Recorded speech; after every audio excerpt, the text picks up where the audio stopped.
अगर आप जिम जा रहे हो तो बहुत अच्छी बात है, बट सिर्फ जिम जाना ही काफी नहीं होता।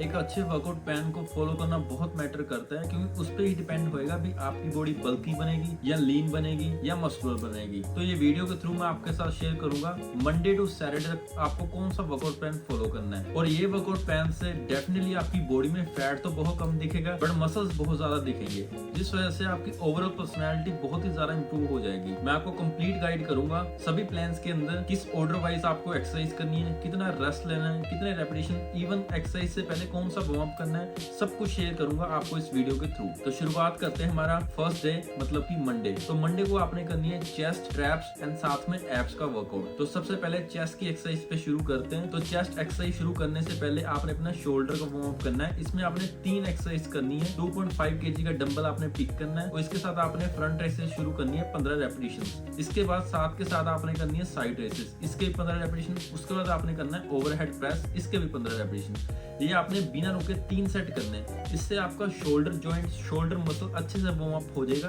वो इसलिए क्योंकि चेस्ट वर्कआउट करते टाइम बहुत लोगों को शोल्डर में पेन शुरू हो जाता है, तो वो पेन से बचने के लिए हमने पहले अपने शोल्डर को प्रिपेयर कर दिया। अब हम आते हैं हमारी पहली एक्सरसाइज के ऊपर, उसका नाम है बारबल बेंच प्रेस। तो इसके हम करेंगे 3 सेट और 8 रेपिटेशन आपने करने हैं तीनों सेट के अंदर। फॉर एग्जांपल मैं 80 kg से 8 रेपिटेशन कर रहा हूँ, तो पहला सेट मेरा वार्म अप काउंट होएगा। उसमें मैं जितना वेट लिफ्ट करता हूँ उसका मैं 50% वेट लिफ्ट करूंगा। तो 80% का 50% हुआ 40 kg। तो 40 kg से मैं 15 रेपिटेशन करूंगा। आपने वार्म अप में हमेशा 15 रेपिटेशन करने हैं। और अगर आप किसी मसल की एक्सरसाइज कर रहे हो, बस आपने स्टार्टिंग में फर्स्ट एक्सरसाइज में ही वार्म अप करना है, उसके बाद आपको वार्म अप की जरूरत नहीं पड़ेगी कोई भी एक्सरसाइज में। जब पहला सेट शुरू करने से पहले हम 15 रेपिटेशन करेंगे 40 kg से। उसके बाद आपने 80 kg लिफ्ट करना है, इसके 8 रेपिटेशन करने हैं और हर सेट के बाद आपने 70 से 90 सेकंड रेस्ट लेना है। यही विंडो के अंदर आपका रेस्ट होना चाहिए, तभी मसल अच्छे से ग्रो करेगा। ऐसे आपने 3 सेट परफॉर्म करने हैं। वेट आप अपने अकॉर्डिंग लिफ्ट कर सकते हो, मैंने आपको एग्जांपल के थ्रू समझाया। अब move on to second exercise. इस एक्सरसाइज का नाम है इंक्लाइन बेंच प्रेस। मोस्टली हर जिम के अंदर इंक्लाइन बेंच प्रेस होती है, अगर नहीं है तो आप डंबल से भी कर सकते हो, बट इंक्लाइन बेंच प्रेस ही हमारी फर्स्ट प्रायोरिटी होगी। इसमें भी सेम आपने 8 रेपिटेशन करने हैं और 3 सेट करने हैं और 70 से 90 सेकंड रेस्ट लेना है। इसमें कोई वार्म अप की जरूरत नहीं है, वार्म अप सिर्फ स्टार्टिंग में ही करते हो, उसके बाद जरूरत नहीं पड़ती। अब now move on to third exercise. इसका नाम है केबल चेस्ट फ्लाइज। इसके आपने 12 रेपिटेशन करने हैं, उस हिसाब से आपने वेट लिफ्ट करना है। अगर आप फर्स्ट सेट के अंदर इजिली 15-16 रेपिटेशन परफॉर्म कर पा रहे हो, तो आपने नेक्स्ट सेट के अंदर वेट इंक्रीज कर देना है, जिसके आपके 12 रेपिटेशन ही हो पाए। ध्यान देना, आपने जितने रेपिटेशन मैं आपके साथ शेयर करूंगा आपने उतने ही करने, तभी आपका मसल वो लेवल पे ग्रो करेगा जिस लेवल पे हमने प्लान किया है। तो 12 रेपिटेशन जब एक सेट कंप्लीट हो जाए, इसके बाद आपने इसका 50 सेकंड रेस्ट लेना है। सिर्फ केबल चेस्ट फ्लाइज के अंदर आपने 50 सेकंड रेस्ट लेना है, बाकी सभी एक्सरसाइज में आपने 70 to 90 सेकंड रेस्ट लेना है। तो 50 सेकंड रेस्ट लेने के बाद आपने करना है सेकंड सेट। इसके भी आपने टोटल 3 सेट करने हैं। जब 3 सेट कंप्लीट हो जाए, इसके बाद हम करेंगे हमारी fourth and final exercise chest की। इसका नाम है फ्लैट डंबल प्रेस। इसके भी आपने 8 रेपिटेशन करने और 3 सेट करने और 70 to 90 सेकंड रेस्ट लेना है। तो आपका चेस्ट का वर्कआउट बिल्कुल फिनिश हो गया। इसके बाद हम करेंगे हमारे टैप्स का वर्कआउट। इसमें आपने टोटल 6 सेट करने हैं, बट 6 सेट आपने 2 एक्सरसाइज के थ्रू करने हैं।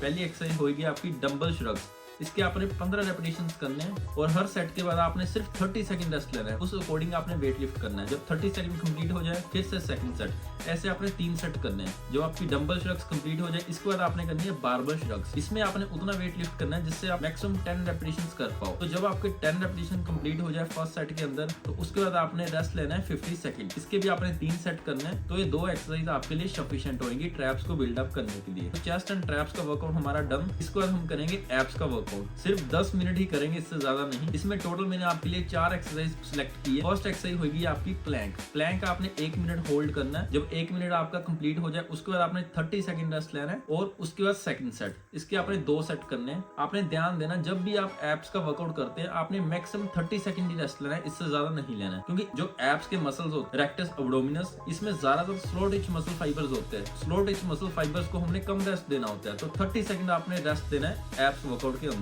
तो 2 सेट करने अपने प्लैंक के। अब सेकंड एक्सरसाइज करनी है आपने डिक्लाइन क्रंचेस। डिक्लाइन बेंच के ऊपर आपने बैठना है। बस आपने ध्यान देना है, आपने अपने हैंड्स में 5 to 10 kg का वेट लिफ्ट करना है और इसके आपने 15 रेपिटेशन करने हैं। जब ये 15 रेप्स कंप्लीट हो जाए, फिर अगेन 30 सेकंड रेस्ट एंड इसके भी 2 सेट करने हैं। तो बात करते हैं थर्ड एक्सरसाइज। थर्ड एक्सरसाइज का नाम है बेंच इन एंड आउट। इसके आपने 25 रेपिटेशन करने हैं। जब ये कंप्लीट हो जाए, इसके बाद आपने फिर से 30 सेकंड रेस्ट लेना है, इसके भी 2 सेट। इसके बाद आते हैं हमारी फोर्थ एंड लास्ट एक्सरसाइज। इसका नाम है रशियन ट्विस्ट। रशियन ट्विस्ट बहुत ही कॉमन एक्सरसाइज है, आपको पता ही होगा कैसे करनी है। इसके भी आपने 25 रेपिटेशंस करने ईच साइड, इसके भी 2 सेट। तो इसके साथ हमारी सारी एक्सरसाइज आज की डन होगी। अब करेंगे हम स्ट्रेचिंग। लास्ट में स्ट्रेचिंग करना उतना ही ज्यादा इंपॉर्टेंट है जितना स्टार्टिंग में वार्म अप करना, क्योंकि इससे आपके मसल कूल डाउन हो जाएंगे। घर पे जाके ज्यादा पेन नहीं करेंगे, जल्दी रिकवरी होगी, जल्दी बिल्डअप होएगा सिर्फ स्ट्रेचिंग से ही। तो स्ट्रेचिंग आपने सबसे पहले चेस्ट की करनी है। इस तरह आप होल्ड कर सकते हो 30 सेकंड ईच साइड, दोनों साइड आपने 30 सेकंड होल्ड करना है, बस एक सेट करना है। इसके बाद करते हैं हम अपने ट्रैप्स को स्ट्रेच,